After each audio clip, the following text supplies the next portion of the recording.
नमस्कार, city post live के इस खास कार्यक्रम में आपका स्वागत है। मैं हूं श्रीकांत प्रत्युष। एक बड़ी खबर आ रही है कि बिहार में बीजेपी अपने 10 सिटिंग सांसदों को इधर से उधर करने वाली है। कई सांसदों के टिकट कटेंगे, यानी कई पैदल हो जाएंगे और कई सांसदों के सीट बदल जाएंगे।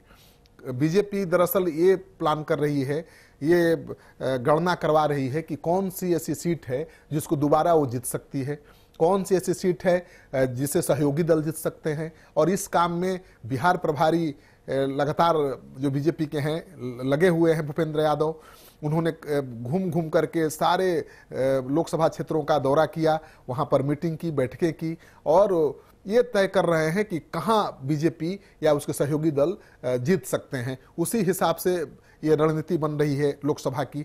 और जो सूचना आ रही है कि 10 ऐसी लोकसभा सीटें हैं जिस पर बीजेपी के सिटिंग एमपी हैं, उसमें हेर फेर करने की योजना बन गई है।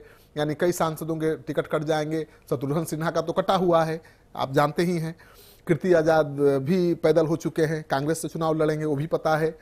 लेकिन बहुत ऐसे सांसद हैं जिनके बारे में आपको पता नहीं है और वो पैदल होने वाले हैं।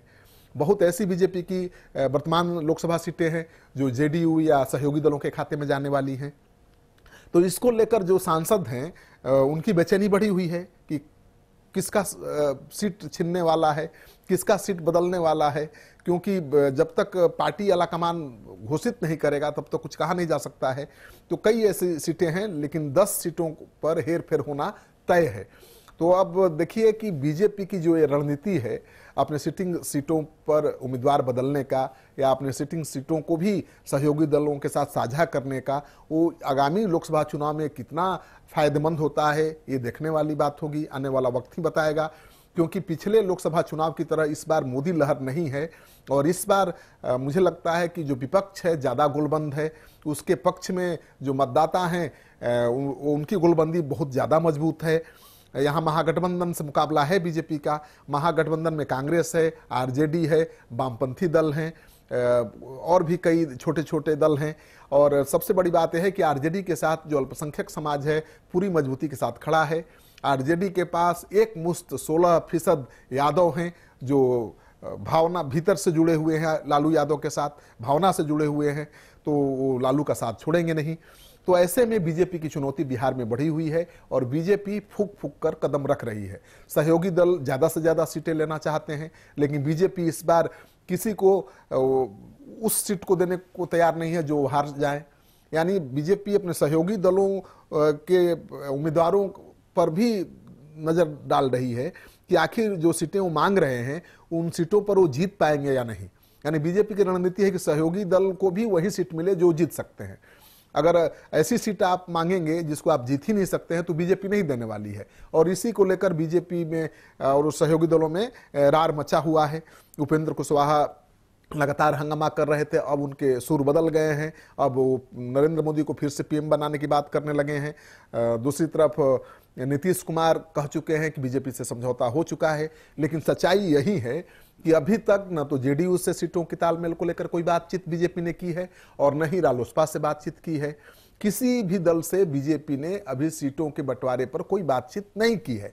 वो 15 तारीख के बाद बातचीत शुरू होगी। जो सूत्रों के हवाले से खबर आ रही है कि उपेंद्र कुशवाहा को सूचना दी गई है कि 15 तारीख के बाद बीजेपी के नेता उनके साथ बैठेंगे या बातचीत करेंगे और तय होगा कि कौन किस सीट से लड़ेगा। लेकिन बीजेपी और इसे आगे तक ले जाएगी, टालने की कोशिश करेगी जितना टल सकता है।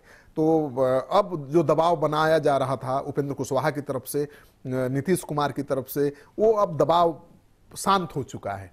अब बीजेपी कंफर्टेबल पोजीशन में है। यानी अब थोड़ा दिन और खींच सकती है सीटों के बंटवारे के मसले को और आराम से वो काम कर रही है।